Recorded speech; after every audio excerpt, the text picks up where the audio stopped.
Okay, great. Good afternoon. Hi, Andrea. You're Andrea from Everything But the Dog in Beverley. So, Hi. hello, let's get started. So, first of all, if we learn a little bit more about what it is that you do and for how long you've been doing it, please. Okay, so I'm the business owner and founder of Everything But the Dog, which I describe as a combination business, which is effectively 50% dog grooming and 50% retail relating to dogs or their dog parents. So we've been open 12 months on July the 6th. So my business plan's called 3 and 4. So my aspiration is to have 3 outlets trading by 2025. I'm very much using the test model, which is in Beverley and East Yorkshire, to actually formalise what works, what doesn't work, and which type models are accurate and we want to use going forward. So my ultimate aim is to have a scalable or saleable model by probably 2027. Good stuff. Plenty of good plans in there. So, did COVID-19, obviously, with that happening, much of an impact did that have on your plans, on your business, and what did it have for you? So COVID-19 is the reason that Everything But the Dog exists in reality. So I had a bit of a dream, a vision prior to COVID, but actually COVID meant that I couldn't do what I've done or what I've spent the rest of my career doing. So I had some downtime, I had some headspace, and I spent 4 months during the initial lockdown actually formulating a proper business plan, having all the financial forecasts drawn up, and that's where my plan evolved from being 5 by 25 to 3 and 4. So, actually, if all my assumptions work out, and I'm validating those at the moment, then actually, it gave me the confidence to go ahead with significant personal investment in the idea. And here we are. So we're 10 months in, and COVID. If it wasn't for COVID, I would never have got off the treadmill, which was my previous management consulting business. I would never have done it. And my mantra of never go to your old people's home wishing that you'd done something. Would probably have not come to fruition. So that's kind of the impact that COVID has had. Okay. So what does the future look like for you? I know you've touched upon your growth plans there. So maybe what do you see as the main challenges moving forwards to hit those growth plans? I think the assumptions that I've made around the split between retail and grooming, especially as we head into potential recession and people being significantly more aware of what they use their disposable income to purchase. I think that model is slightly skewed. So originally my business plan, I'd assumed 25% grooming and 75% retail. I think my model is probably going to be 50-50, which from a financial perspective is advantageous because my grooming service, the cost of sale is marginal versus the retail side where obviously stock is needed, whereas where my overhead is fixed anyway, so from a labour point of view. So actually grooming being more significant helps me from a business model point of view. Cool. Some of the other challenges are around staff retention or staff identification because I don't groom, so that is a risk to my business. I can't just pick up a pair of clippers and start clipping dogs. So my actual team building, empowerment, and leadership is extremely important. And I'm thinking I'm coming up with innovative ways to do that. So I've got some what I think are quite exciting ideas to ensure that I grow and what I retain initially and grow the team that I've got by providing training, by providing a great working environment, by providing great benefits. They will want to be part of the team as the business grows. And I think my honesty with them, from the very outset, which was around I need store managers of the future. I need retail managers of the future.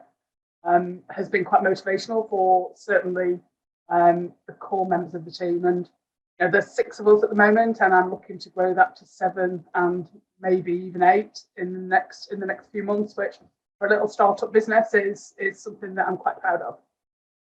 So,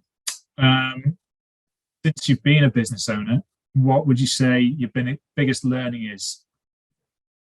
What's my biggest learning? One thing that stands out.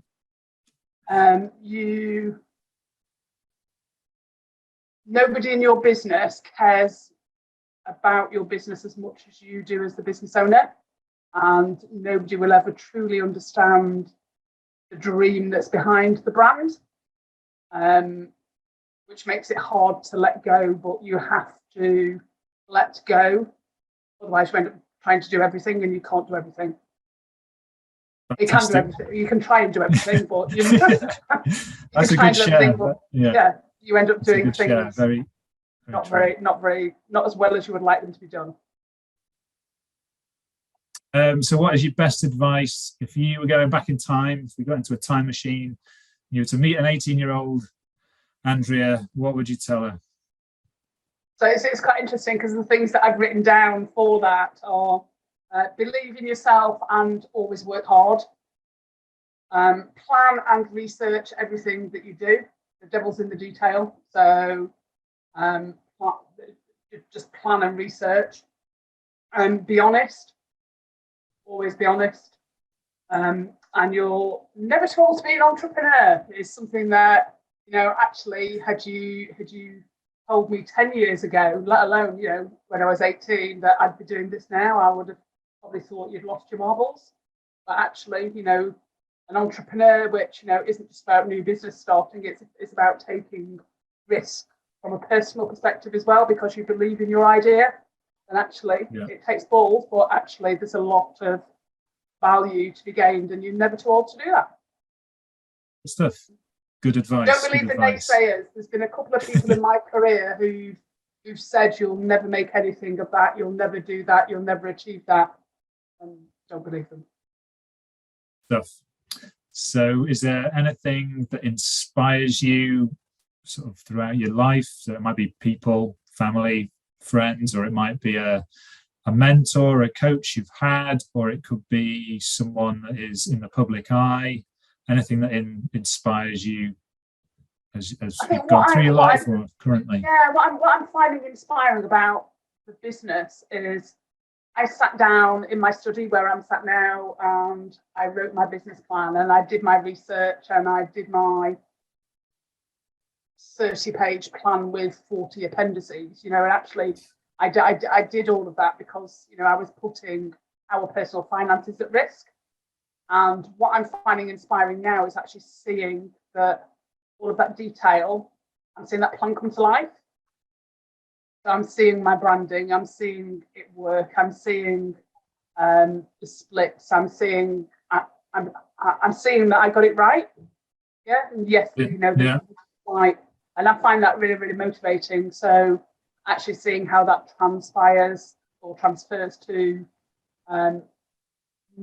not necessarily money in the bank, because it's not about money in the bank, but it's about, from a financial point of view, actually proving that the model works. And I'm loving the fact that my team are as part of the journey. Their mantra is, hey, we've had a 12-dog day, or we've had a 15-dog day, or we've got a 60 to 70-dog week. And some of the little things, the little targets that I've set, and the fact that they know we'll go out for a really, really lovely dinner together, those little things, wanting to do things together. So the strength of a team is, something that I've learned through my career is really, really, really important. And you're only as good as the team that you surround yourselves with. So actually having that team ethic and the team believing in the dream as well is quite inspiring. Yeah, imagine so. Some good inspiring shares there as well. Brilliant. So do you have any offers or promotions or latest news, anything about Everything But the Dog that you'd like to share? So we've just launched our own brand. So I have a lovely little logo, which I've just had the trademark registration through from. So that means, everything BTD and a little spin on limited, which is a lovely little logo, is now a thing. So I've got my own brand, which I'm going for a bit of world domination, and some of my bandanas and bows they're going as far as Massachusetts, Auckland, Miami, New York. So people actually picking up that brand, and people photographing their dogs wearing it and sending it back to me. It's who knows where daft things like that can lead. Yeah. More inspiration there. Launched our website, which is, it's taken us 12 months to get that right, but I was keen that the website reflect the business, and until the business is a little bit older, you don't know what that business is. So our website has just gone live. So that's working out well. And from a grooming perspective, sorry, my dog's barking in the background now. It's quite appropriate. Yeah, just from a grooming point of view, we're really pleased. I found out yesterday we have 791 dogs on our books now already, which from a standing start in July of last year is well done. Pretty amazing. So any offers, anybody who sees or becomes aware of the brand through forums like this, then I'm happy to work collaboratively with businesses, but also, if they quote action coach, then they can have 20% discount off a full dog groom, which, actually it's nice to find somewhere new for your pet pooch to go to. Brilliant. Some good value there. Thank you very much, Andrea. Okay. It's a great feedback from you. So thank you very much for that. And just wishing you all the best for the future of the business. Hey, thank you.